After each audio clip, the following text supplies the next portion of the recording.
How will those rules work? We are going to have another Prime Minister, the third in a matter of 3 or 4 months within the next week. Well, yes, and let's reflect on what a moment this is. As you were saying there, Beth, extraordinary that we're going to see yet another Prime Minister take over after 6 extraordinary weeks of her being in office, losing her Chancellor, losing her Home Secretary, and having to reverse key planks of her key policies.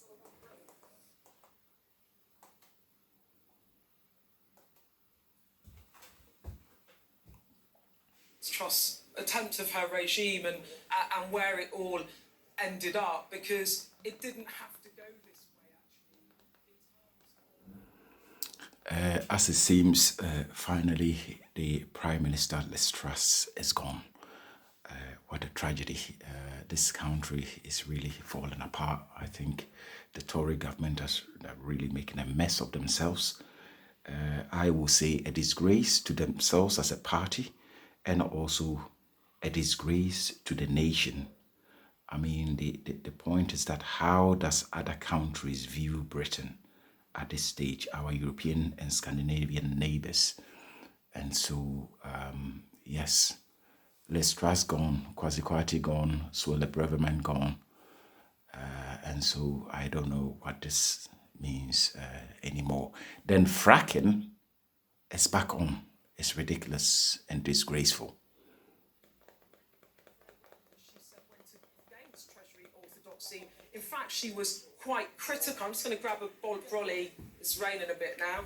She was quite critical of the economic orthodoxy of the Treasury. She was critical in the leadership race of the Bank of England. She thought she could do things her way. And then what happened was that statement came out, that mini budget.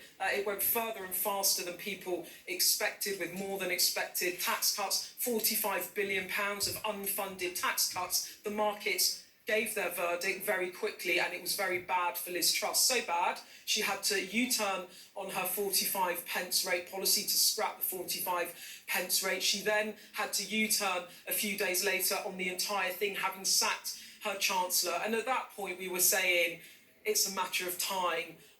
This Prime Minister's reputation is in, to quote one former minister, absolute tatters. You then saw the polling from the public. Only 1 in 10 Britons gave her a favourable rating. She had the worst ratings of any Prime Minister since ratings began. And then, of course, in the polls, Labour just absolutely charging ahead. This is not a recipe for sustainability for a Prime Minister. So in a way, there was a sense that the game could be over. And then a series of unforced errors, I would say, over the past 48 hours has just precipitated her demise. As I said, there was hope she could stay on until October the 31st, just calm things down.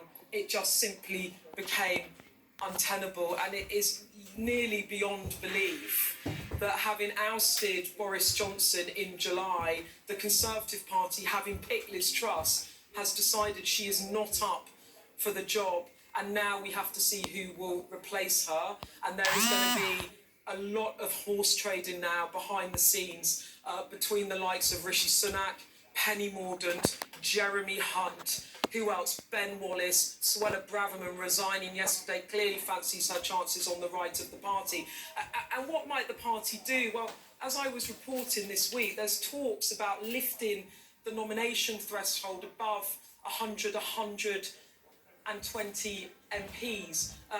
Why might you do that? Because you flush out other candidates, and the party really want one candidate. I think the fact that, I don't have the details yet, I'm afraid, but I think the fact that the Prime Minister has said the race will be completed by next week, so that's what, 8-9 days from now, suggests to me that it is going to be a race just of the parliamentary party. I don't think that that can go to members during that time.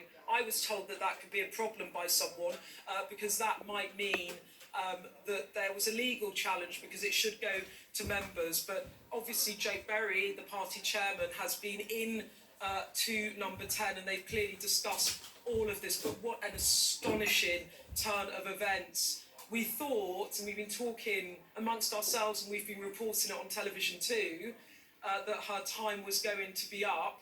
As I said last night, people had decided her time was up The question was the speed of the departure.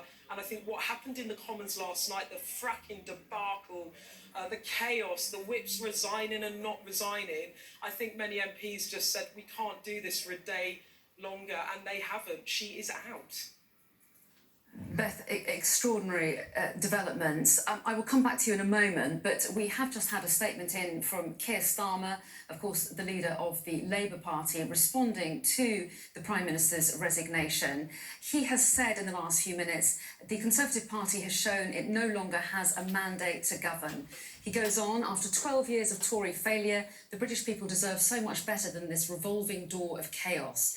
In the last few years, the Tories have set record high taxation, trashed our institutions and created a cost of living crisis. Now they've crashed the economy so badly that people are facing £500 a month extra on their mortgages. The damage they have done will take years to fix. And just to carry on with Sir Keir Starmer's statement, which is quite long, but it is an important moment, he says each one of these crises was made in Downing Street but paid for by the British public. Each one has left our country weaker and worse off. And Sir Keir Starmer goes on to say the Tories cannot respond to their latest shambles by yet again simply clicking their fingers and shuffling the people at the top without the consent of the British people. They don't have a mandate to put the country through yet another experiment. Britain is not their personal fiefdom to run how they wish. And then the leader of the Labour Party sums up saying the British public deserve a proper say on the country's future. They must have the chance to compare the Tories' chaos with Labour's plans to sort out their mess, grow the economy for working people and build the country for a fairer, greener future. We must have a chance at a fresh start. We need a general election now. So that was Sir Keir Starmer's response to Liz Truss's announcement outside Downing Street in the last few minutes that she was going to resign. Let's listen to that statement once more.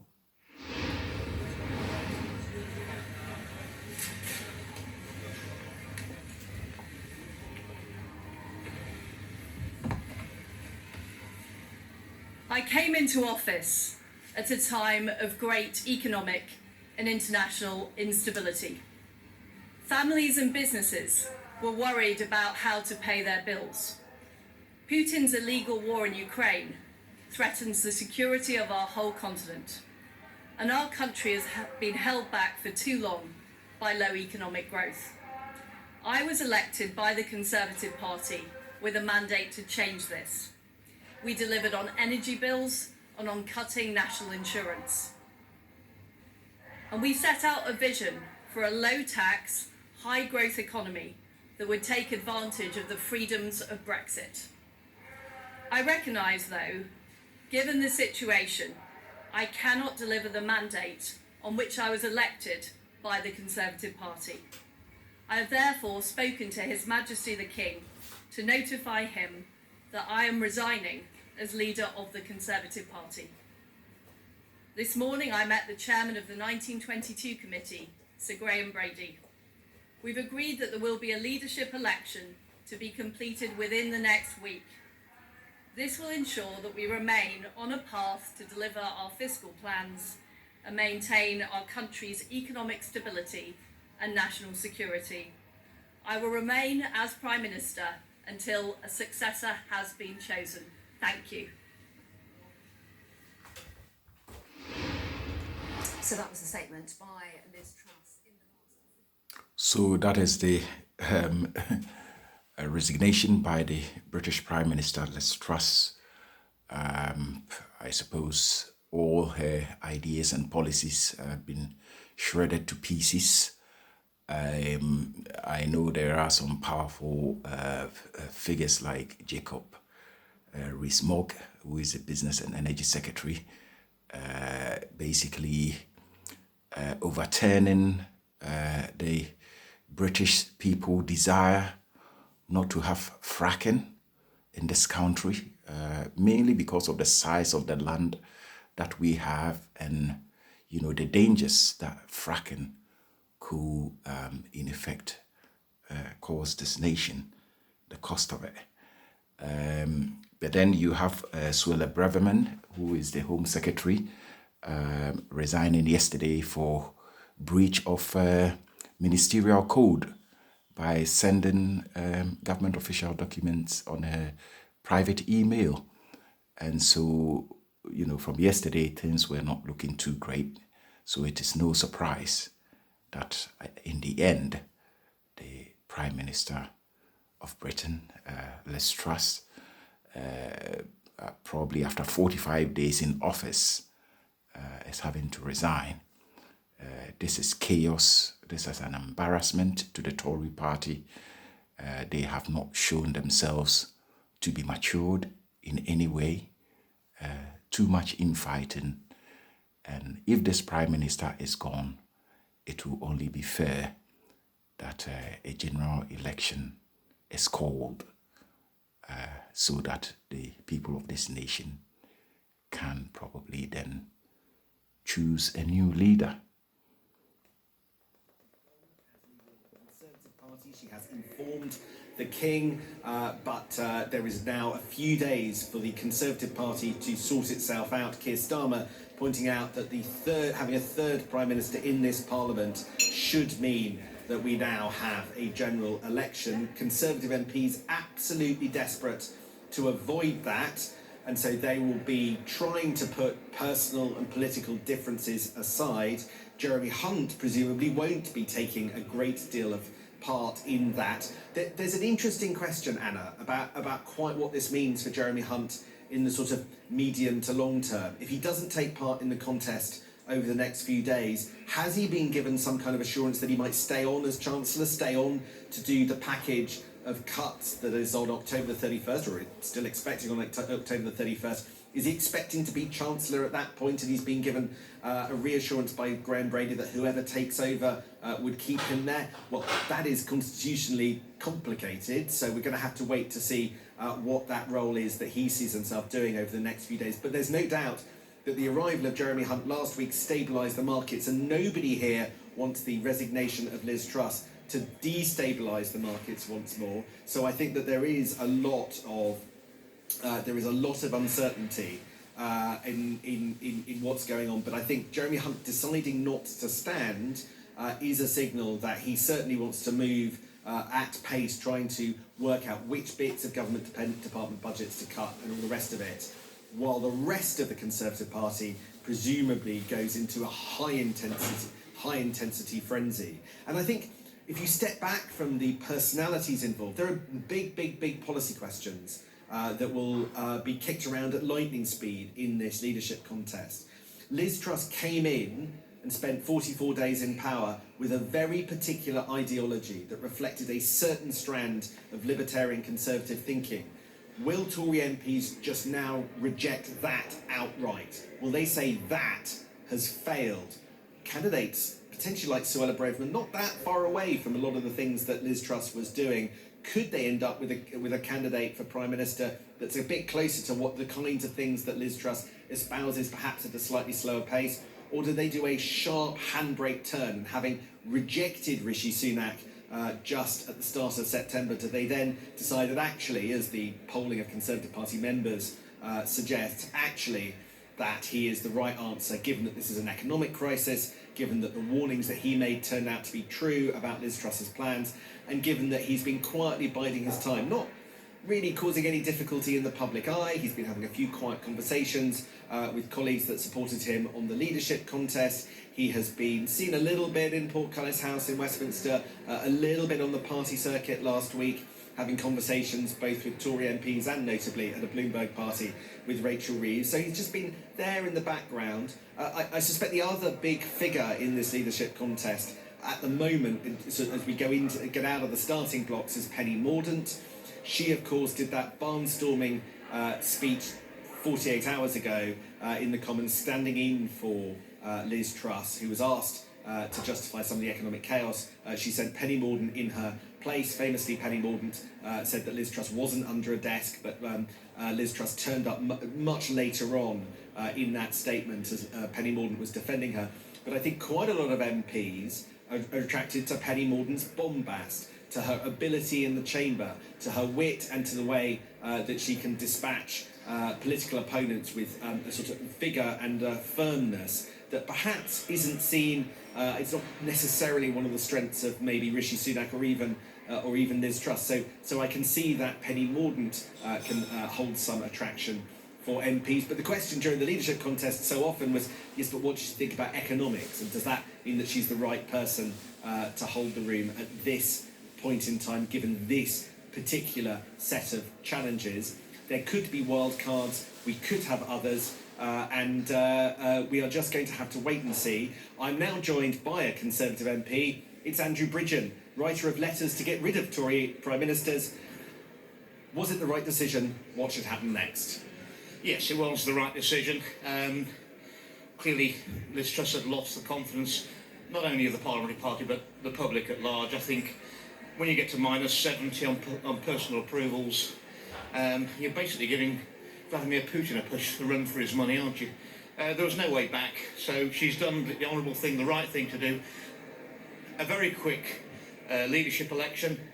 I hope that all the main contenders can come together in the national interest.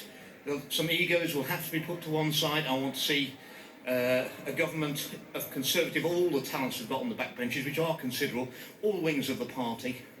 And I think the state of politics we find ourselves in today, if the party can't do that, and we can't coalesce around a new Prime Minister and a leadership team, we're heading for a general election. You say that's the last thing that we want, and probably the country wants when we're facing so many challenges. You say all the big beasts should stand. Can you just name them for us? So I've been speculating at some, but who are you talking about?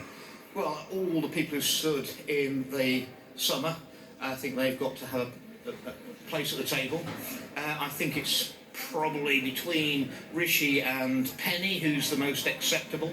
But I hope that we won't have to even run the full week. I'm hoping that they can all get together and come up with a team that will be acceptable.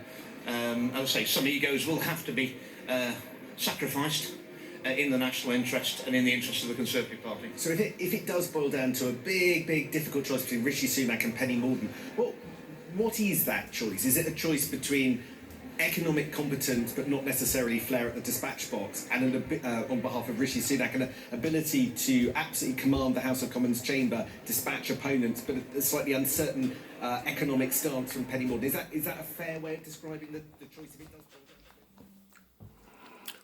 I mean, at this stage, the mess in the Tory party, departure of Liz Truss, they looking for a new leader. It actually makes sense for the Labour leader, Sir Keir Starmer, to call for a general election immediately for the British public to basically cast their vote once again. I'm very sure there are, obviously the general mood has been, the times of Tony Blair leading this country into an unnecessary war, and, the stuff from him.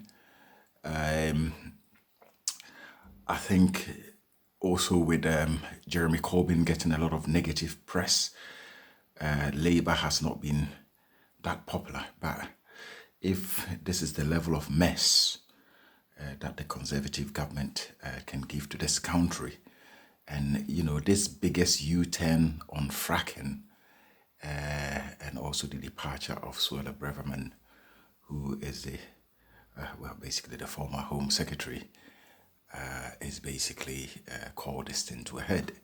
And so now it will only be fair for an election, a general election.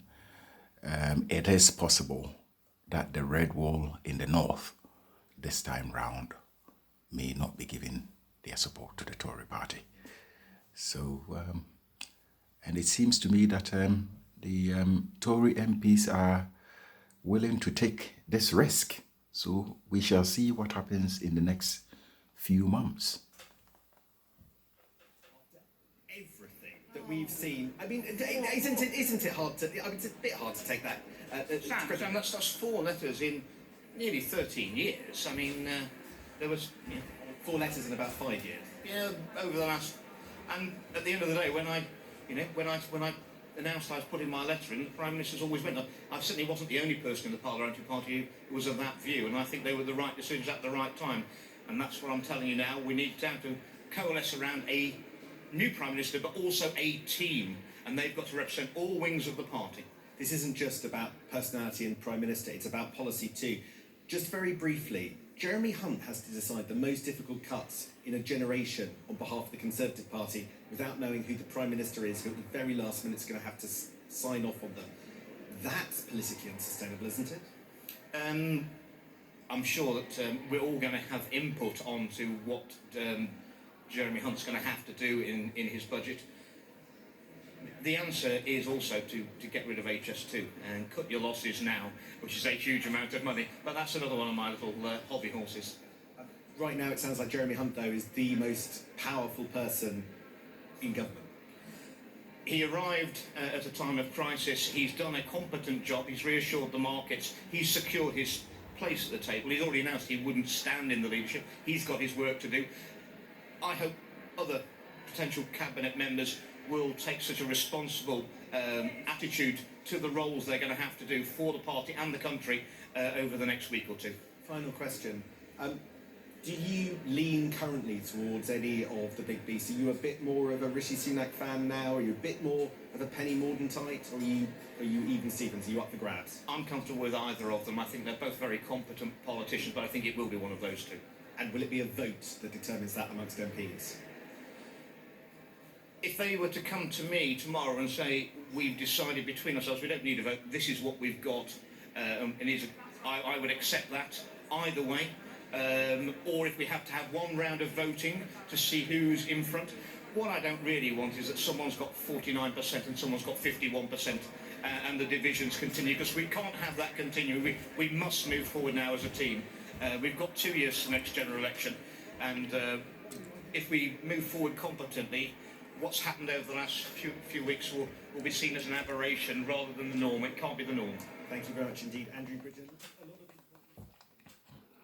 In effect, the Tory party shouldn't have this one more time opportunity to hang on for the next 2 years. It only makes sense for them to basically accept this inevitable general election for people, the British people, to decide. Now, things to do with fracking is a really big issue on the environment. The research actually shows that this fracking is a deep drilling into the ground vertically and then also horizontally to extract this shale gas. And the amount of water that is needed to do this work can certainly cause a great deal of damage to the environment. Also, there is no, there is no evidence that this fracking will reduce the cost of energy prices in the short term. And so Liz Truss is coming back on, so we're going to hear her again. I cannot deliver the mandate on which I was elected by the Conservative Party. I have therefore spoken to His Majesty the King to notify him that I am resigning as leader of the Conservative Party. Well, now Prime Minister until a successor is announced. Sky News understands the Chancellor Jeremy Hunt will not stand for the leadership. We will have live coverage throughout the afternoon as we get the latest reaction to Liz Truss's resignation and the front-runners to replace her. Good afternoon then from Downing Street, where in the past half an hour Liz Truss has resigned as Prime Minister. After just 44 days in office, she said she recognised that she could not deliver on her mandate. A leadership election will be completed within a week. Here is Liz Truss's statement in full. I came into office at a time of great economic and international instability. Families and businesses were worried about how to pay their bills. Putin's illegal war in Ukraine threatens the security of our whole continent, and our country has been held back for too long by low economic growth. I was elected by the Conservative Party with a mandate to change this. We delivered on energy bills and on cutting national insurance. And we set out a vision for a low-tax, high-growth economy that would take advantage of the freedoms of Brexit. I recognise, though, given the situation, I cannot deliver the mandate on which I was elected by the Conservative Party. I have therefore spoken to His Majesty the King to notify him that I am resigning as leader of the Conservative Party. This morning I met the chairman of the 1922 committee, Sir Graham Brady. We've agreed that there will be a leadership election to be completed within the next week. This will ensure that we remain on a path to deliver our fiscal plans and maintain our country's economic stability and national security. I will remain as Prime Minister until a successor has been chosen. Thank you. So they said it was only a matter of time, and so it has proved. Our political editor Beth Rigby is with me. Was this an inevitability? It was an inevitability, Mark, pretty much.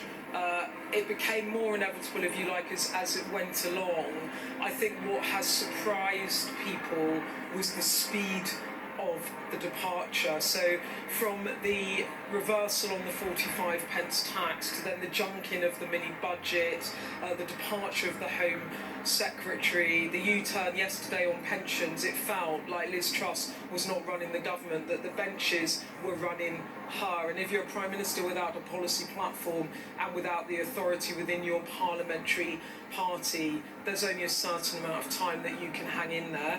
I think what's been surprising, what has surprised many senior Conservatives, was what the speed of the departure. One former cabinet minister I was talking to last night said to me, look Beth, we know how this is going to end. The only question now is the speed. Events, dear boy, sometimes, isn't it? And I think what happened last night in the Commons, it meant things unravelled much more quickly than people actually wanted as well. It should be said that Graham Brady and his team would have preferred that she had stayed in post until the end of the month. And I think that's why now the leadership race is so short and condensed. It will probably be MPs only, because it's only going to be a week long. She said within a week. I'm sure we will hear soon about what Sir Graham Brady intends to do, but within a week. And the reason I'm checking my phone like mad is I'm trying to work out who is and isn't going to run. Jeremy Hunt has ruled it out. He ruled it out actually in an interview to me on Monday, saying Mrs. Hunt and the three little Hunts have ruled it out on his behalf. And I only half believed him, because often politicians say that, but he's ruled himself out again. Clearly Rishi Sunak will want a tilt at the top job. Penny Mordaunt, Ben Wallace, Suella Breaverman would also no doubt be looking at options, and could she potentially team up with Kemi Badenoch to form the sort of right-wing ticket of the party? That was the sort of trio between her and Liz Truss and Kemi. They were the right. So will those two team up on a double ticket? The question will be is how high do they set the threshold and who gets through, because they do not want a big horse race of a number of MPs battling it out. They're going to want to make this a very short, snappy campaign. They need a new Prime Minister in a week before October 31st. I can't keep up with events, Mark. I've done this job for a long time. I have never seen anything like it. Is absolutely astonishing. I know, and I know you've got to run. I do. I've got the last few weeks have been a shambles or something. They've been a shambles. The last 24 hours, though, takes the. It's like nothing I've ever known, and even in those moments in July when Boris Johnson was staying in, I remember it so well, and the number of resignations were ticking up and ticking up and ticking up. It was easier for Boris Johnson in some ways to hold on. Now, this is not astonishing. It is disgraceful to the Tory party. And I think that with their vote on fracking, this can be something really big for the people of this nation if we were to head to the ballot box today. Because I am in no doubt that there are some people, or many people, that probably vote Conservative but will never vote Conservative because of fracking. And so I am seeing that, the red wall could turn against them, and also this fracking issue. And so, it's only a matter of time, but at this stage, I think it will be a good idea for Keir Starmer to continue to press for a general election, so that maybe the Tories could go out of power and regroup for the future. Suggesting that Liz Truss should go. I think there's a lot that we don't know. I suspect we'll get some clarity before long about exactly what's about to happen with the parliamentary party, the Conservatives choosing Britain's new Prime Minister in a week at a point of financial crisis. Let's find out what are those Tory MPs think. This is Simon Fell. What do you think of events that have happened in the last hour? Well, the world is moving very quickly at the moment. I'm not surprised, to be perfectly honest. We've had a tumultuous couple of weeks, and the vote last night was, for me, the final nail in the coffin. It was just chaos. You put in a letter? Yeah, I put in a letter.